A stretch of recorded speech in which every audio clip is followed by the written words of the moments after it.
दोस्तों, पीएम किसान सम्मान निधि की 14 किस्त आ चुकी है और जो अब किस्त आपकी आने वाली है वह 15वीं किस्त है। तो दोस्तों, 15वीं किस्त का इंतज़ार सभी किसान भाई कर रहे हैं। सरकार की तरफ से 2-2 हज़ार रुपये सभी किसानों के खाते में ट्रांसफ़र किए जाते हैं और यह पैसा ज़मीन की देखरेख के लिए, खाद पानी के लिए, ठीक है, इसलिए ये पैसा उनको दिया जाता है। तो दोस्तों, पीएम किसान सम्मान निधि योजना की 15वीं किस्त को लेकर काफ़ी बड़ा जो है मुद्दा बन गया है, क्योंकि काफ़ी किसान मुसीबत में आ गए हैं।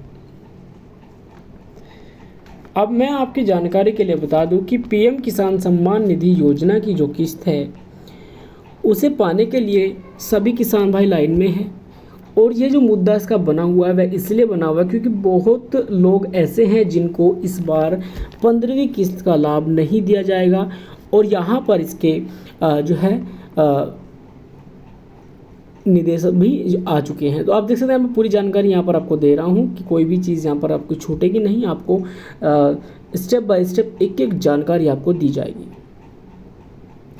किसान सम्मान निधि के तहत किसानों के खाते में 4 महीने के अंतराल पर 2-2 हज़ार रुपये की 3 किस्तें भेजी जाती हैं। ठीक है, 2-2 हज़ार रुपये की 3 किस्तें भेजी जाती है, यानी ये किस्तें एक साल में 3 किस्त भेजी जाती है जो कि 4 महीने के अंतराल पर आपकी आती है। ठीक है, अब दोस्तों फिलहाल किसानों के खाते में अब तक 14 किस्तें भेजी जा चुकी है। सरकार ने 15वीं किस्त की रजिस्ट्रेशन प्रक्रिया की शुरुआत कर दी है।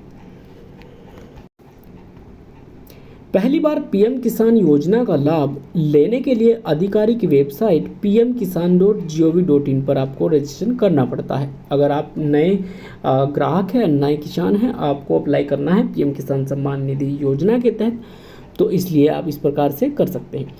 अगर आप पीएम किसान की अगली किस्तें पाना चाहते हैं तो KYC की प्रक्रिया पूरा होना आपका अनिवार्य है। अगर आपने अभी तक भी KYC नहीं करवाई है तो जल्द ही करा लें। किसान अपने पास के CSC सेंटर में जाकर या पीएम किसान पोर्टल पर जाकर, जो कि pmkisan.gov.in साइट पर जाकर KYC करा सकते हैं।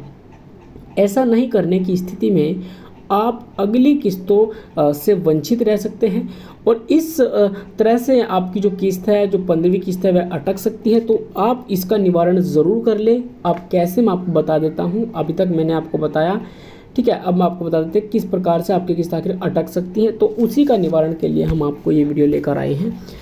KYC के अलावा आपकी आगामी किस्तें अन्य वजह से भी अटक सकती है। आपको ध्यान देना है कि आपके द्वारा भरे गए आवेदन फॉर्म में कोई गलती न हो, जैसे जेंडर की गलती, नाम की गलती, आधार नंबर गलत या पता आदि गलत होता है तो भी आप किस्त से वंचित रह सकते हैं। अब इसके अलावा खाता नंबर गलत होने पर भी आगामी किस्तों से आप वंचित रह सकते हैं। ऐसे में पीएम किसान योजना की ऑफिशियल वेबसाइट पर जाकर आवेदन स्टेटस पर गलत दी गई जानकारियों को सही कर सकते हैं। दोस्तों, ऐसे किसानों को भी नहीं मिलेगा इस योजना का लाभ। अब बात करते हैं उस मुद्दे की कि कौन किसान ऐसे हैं जिनको लाभ नहीं दिया जाएगा। इसी विषय पर बात करेंगे। देखिए, इसमें ऐसे किसान शामिल हैं जिनके परिवार में कोई टैक्स देता हो तो वो इस योजना का लाभ नहीं ले सकते। यानी पति या पत्नी में से कोई पिछले साल इनकम टैक्स भरा है तो उसे इस योजना का लाभ नहीं मिलेगा। जो लोग खेती की ज़मीन का इस्तेमाल कृषि कार्य की जगह दूसरे काम में कर रहे हैं या दूसरों के खेतों पर किसानी का काम करते हैं लेकिन खेत के मालिक नहीं हैं, ऐसे किसान भी इस योजना का लाभ नहीं उठा सकते। ऐसे भी लोग इस योजना का लाभ नहीं उठा सकते जिनके पास क्या है कि किसान खेती कर रहा है, कोई किसान खेती कर रहा है लेकिन खेत उसके नाम पर नहीं है तो उसे इस योजना का लाभ नहीं मिलेगा। अगर खेत उसके पिता या दादा के नाम है तब भी वे इस योजना का फ़ायदा नहीं उठा सकते। अगर कोई खेती की ज़मीन का मालिक है लेकिन वह सरकारी कर्मचारी है या रिटायर्ड हो चुका है, उसे भी इस योजना से वंचित किया गया है। वहीं मौजूदा या पूर्व सांसद, विधायक, मंत्री को भी पीएम किसान योजना का लाभ नहीं मिलेगा। अपात्रों की लिस्ट में प्रोफेशनल, रजिस्टर्ड डॉक्टर, इंजीनियर, वकील, चार्टर्ड अकाउंटेंट या इनके परिवार के लोग भी आते हैं।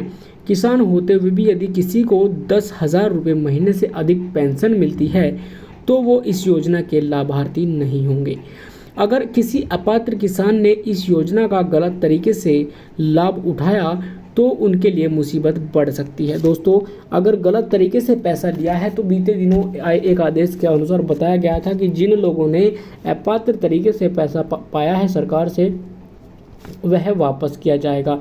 तो दोस्तों, इसीलिए थोड़ा संभल कर रहे और जो पात्र है केवल वही इस योजना का लाभ ले, बाकी रहने दे। तो दोस्तों, ये थी फिलहाल की जानकारी आप लोगों के लिए। बाकी मिलेंगे आने वाली अगली वीडियो में एक नई अपडेट के साथ। तब तक के लिए जय हिंद, जय भारत। चैनल को आप सब्सक्राइब कर ले। आप देख रहे हैं एनके योजना फॉर यू। दोस्तों, आपसे निवेदन रहेगा, पहली बार अगर चैनल पर आए हैं तो सब्सक्राइब करना बिल्कुल भी मत भूल जाना।